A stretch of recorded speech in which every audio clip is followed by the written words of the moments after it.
Long ball number one here, the final episode of 2024. There were a whole lot of soccer games on television over the holiday break. What caught your eye and what stood out to you since we were last together last Monday?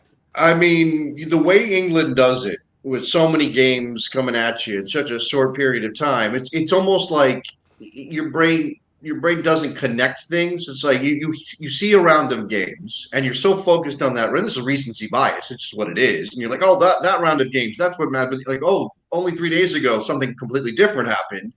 I will say you have to acknowledge that City has finally won a game They did. after all of that turmoil. Now, it was always likely they were going to beat Leicester. Like, Yeah. it wasn't like, oh, this is, it's going to, they ran into a team that they should be able to beat, and they sure enough did. Now, the question is whether that becomes a launching point, a way to turn the season around. Again, I worry about Pep Guardiola's head. You have to worry about his head at this point, It's getting Robert, because scratched up. It's getting pretty scratched up. it's getting pretty scratched up. It's getting kind of gnarly up there. He's starting to get some Freddy Krueger vibes sometimes. But I don't know. I mean, I think we've got a team in City that is clearly imperfect. That things are starting to break down. There's a little bit. I mean, this is an easy analogy. It's a little bit like a car. Some of us have had cars that have lasted for a very long time and done us very, very well. And you're like, oh, I love my car. My car is great. I don't have to do a lot. I just put gas in it and it goes. I change my oil like I'm supposed to, which I guess is like a transfer window when you're refreshing the squad. I don't know how deep I'm going to go with this analogy, Robert. Yeah. But the thing about it, those kind of cars is like suddenly everything goes wrong, like all at once. Like the brakes go out. You've got issues with the transmission.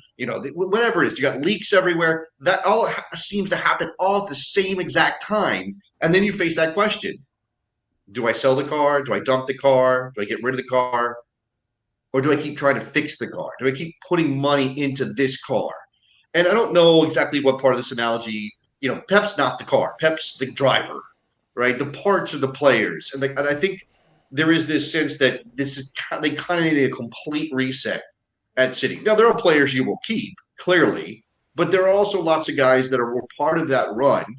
And when we go back and remember 2024, we will note the fact that they finished a run of 4 consecutive Premier League titles, which no one has ever done before. So, let's not tear them down, but they are reaching a point where it's pretty clear some things are breaking and they're going to have to fix them. Does beating Leicester change their fortunes dramatically this season? I don't know, Robert. I don't know. I fear for Leicester because they don't really seem to. You can't really. I can't really see where they improve. They just don't have a whole lot of gas in the tank. It doesn't seem like. They don't have individual players who can make a difference in games, And and that's Vardy's that's a doing fact. his best, but he's not exactly what he was, and he doesn't have the pace he once did. He's kind of cheating on the offside line more. Like all of his chances where he came close were offside. And I just don't see a way for them to avoid relegation this year. It was only a couple days before that, though, when City played Everton, that I actually feared the most for Manchester City because Everton, if they were capable attacking team, Right. I If think Calvert that they would have Lewin wasn't a disaster. Sorry, go ahead. they they Continue. they would have. I feel like when I was watching Everton versus Manchester City only a few days ago on Boxing Day, City looked like they were there for the taking, and Everton just weren't good enough to put it into the back of the net. I think that if they had a little bit more attacking quality, they would have taken the L rather Right. than Yes. drawing against Manchester City. So Yeah. I don't think by any means that City is out of the woods. Their only wins since Halloween have been against Southampton and Leicester, arguably the two worst teams in the league. Yeah, and yet, let's keep it. So again, it's a matter of what you think of as success. When the bar is as high as it is at Manchester City, anything less than a Premier League title feels like a disaster. But if they end up in fourth, in third, make the Champions League, that is a point where they can build back to what they were, right? Perhaps. I mean, again, it may take some hard choices. I think De Bruyne is probably on his way out the door. I don't think Gundogan was the kind of band-aid they really wanted him to be. Like there are players that are going to go, and they'll have room to refresh the squad. Now that said, we're talking as if they're a normal club. Like we're talking as if they're a normal club who can process these things in a normal way, but they're also not a normal club in the sense that there are 130 charges from the Premier League hanging over their heads. And we've been told that the trial is over, right? And now it's about deliberations, or if a decision has been made, who knows when it's going to come out? I mean, I think the promise was that it wouldn't happen until the end of the Premier League season. I don't know how you can do that, though, like leave it to the last moment. I mean, there's so many things here that are kind of in play that make it really difficult to talk about Manchester City. But they won a game, Robert. That's what came out of this period, this matchup on Sunday. This might change by the end of the day. There's more Premier League games to come today, but Nottingham Forest are in second place halfway through the season. Unbelievable. Absolutely unbelievable. I was looking, it's 37 points for Forest at this moment. Is that right, Rob? Let me double check. They had 32 points last year and just barely stayed up. They finished 17th last year with 32 points over a whole season. They've won 11 games this year. They won 9 all of last season. Right? I don't know if Nuno Espirito Santo is some sort of genius. I don't know if how do you explain it? I mean, it's not just like, oh, they're a surprise because they keep drawing against big teams and they're in eighth, right? If they were in eighth, we would say, what a remarkable season for Nottingham Forest. Well, look at the job Nuno's doing. He's got Nottingham Forest in eighth place as the calendar turns. Nah, this is like, I've never done acid, Robert, but I imagine that this is what that's like. This is like doing acid, right? This is incredible. Just looking at it now, it just came to mind. If not for Liverpool, obviously kind of having a runaway first half of the season, this is kind of Leicester 2016 adjacent. I mean, Leicester had only lost like one game in the first half of the season, but this is probably the closest thing since. Yeah, and I don't, you talk about that Leicester season. Obviously, Jamie Vardy a major part of that season. What was in the sauce? How did they do what they did? Why was Ranieri the right guy in that moment to make Leicester effective? Was it everybody else suffered a bit of a drop off that season, which I do think has some parallels, right? We're watching a bunch of big clubs kind of work their way through some issues. Liverpool's the exception. That's why Liverpool's in first. It's why they're going to win this title. I really, unless Mo Salah signs his contract, Robert, and immediately stops scoring and contributing goals, they're going to win the title. They're so much better than everybody else. I don't even mean that like they're historically good. I just mean that because Chelsea is still growing, right? They're still going to have bumps that they hit. We know about City. We've just talked about them. Yeah, Chelsea they fell victim to the narrative machine because the first week that everyone was like, is Chelsea a contender? They've since dropped points. They've since dropped points. And then Arsenal, who's just an imperfect side, right?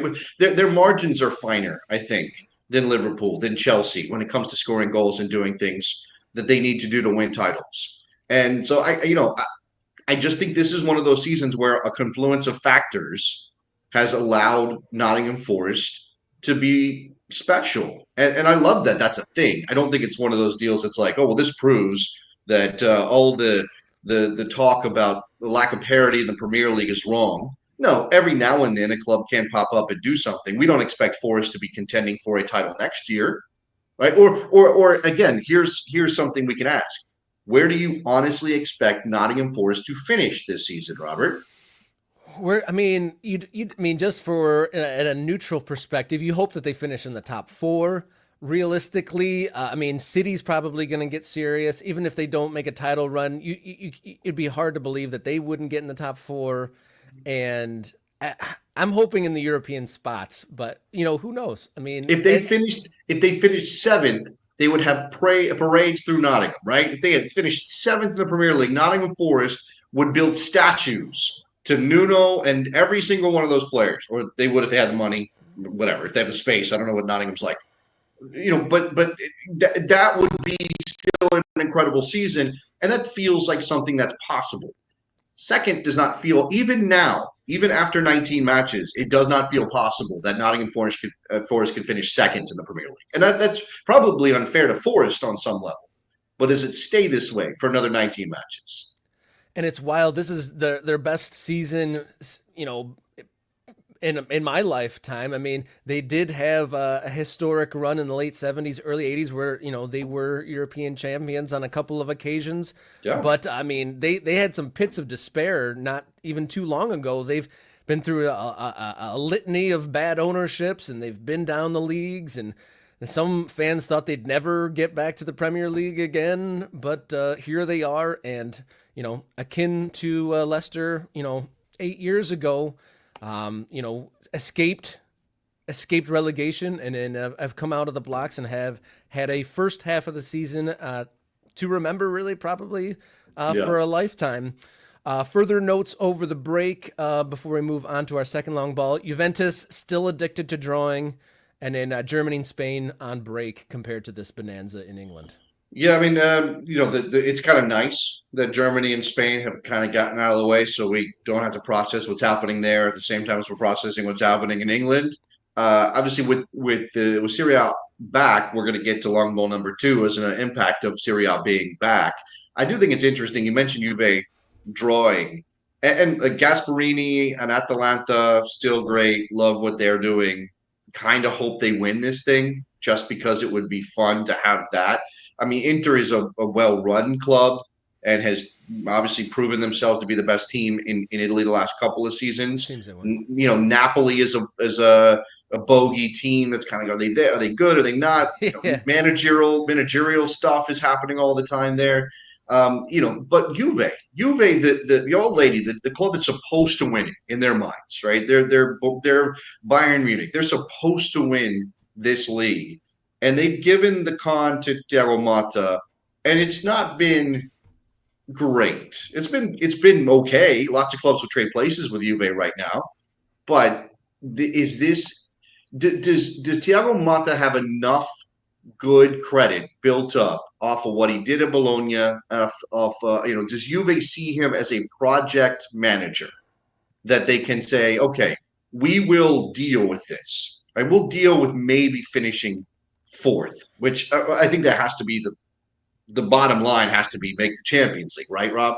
Like Yeah. it has to be make the champ. They had the ban. They have to make the Champions League to feel good about the future under Thiago Motta. But if they are drifting sixth, seventh, and it's just not coming together, will they pull the plug on Motta because he was right there with Xabi Alonso as the guy, the next young great soccer mind taking Europe. Now, Xabi Alonso went through an incredible season at Leverkusen, won a title, did all the things, checked all the boxes. Motta didn't do that, but he took Bologna to places people didn't think Bologna could go, playing a kind of football that people very much liked to watch or thought of as sort of progressive or interesting. Is he going to be able to hold on to the job at Juve where they don't always have patience for this, Rob? We'll see.